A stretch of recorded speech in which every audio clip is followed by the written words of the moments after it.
Bank sentral sedang beradu cepat menurunkan suku bunga. The Fed dan RBA sudah bergerak ke arah pelonggaran. SNB sudah 0%. ECB di posisi ideal 2%. Sementara BOE masih mencoba menahan. Di sisi lain, BOJ terlihat masih berhati-hati dalam mengambil langkah. Pertanyaan besar tetap terbuka, arah kebijakan siapa yang akan paling mempengaruhi pasar mata uang ke depan. The Fed akhirnya menurunkan suku bunga untuk pertama kalinya tahun ini di 4 hingga 4,25% dengan proyeksi turun ke 3,25 hingga 3,5% di 2026. Dampaknya, daya tarik dolar menurun. Namun status USD sebagai safe haven bisa menahan perlemahan. ECB lebih steady. Bunga deposito sudah di tingkat netral 2%. Bahkan ada skenario naik di 2026 kalau inflasi membandel. Euro tampil stabil, namun investor juga waspada. Politik Prancis yang bergejolak dan masalah fiskal bisa jadi batu sandungan bagi euro.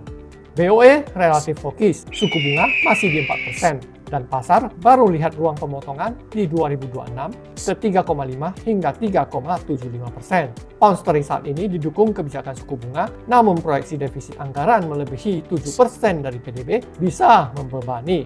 SNB sudah di 0% dan bahkan bisa balik ke bunga negatif di 2026. Secara teori, ini bikin franc lemah, tapi jangan salah, Swiss franc tetap safe haven favorit investor, plus surplus eksternal yang besar.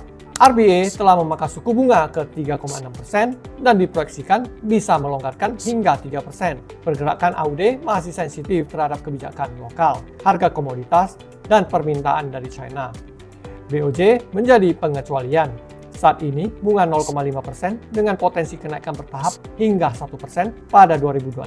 Yen bisa mendapatkan dukungan dari arah kebijakan yang relatif lebih ketat, meskipun pergerakannya tetap sangat dipengaruhi sentimen global. Fenomena race to the bottom menggambarkan bagaimana kebijakan moneter membentuk dinamika pasar global. Pergerakan mata uang mencerminkan keseimbangan antara strategi bank sentral, kondisi ekonomi, dan sentimen investor. Di pasar FX, tren ini terlihat sebagai panggung drama ekonomi di mana setiap mata uang punya karakter berbeda.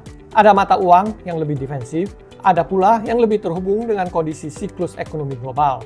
Pound, Euro, Yen, dolar, dan franc sering menjadi sorotan analis karena mencerminkan kombinasi faktor suku bunga, resiko, serta kesehatan ekonomi di kawasan masing-masing.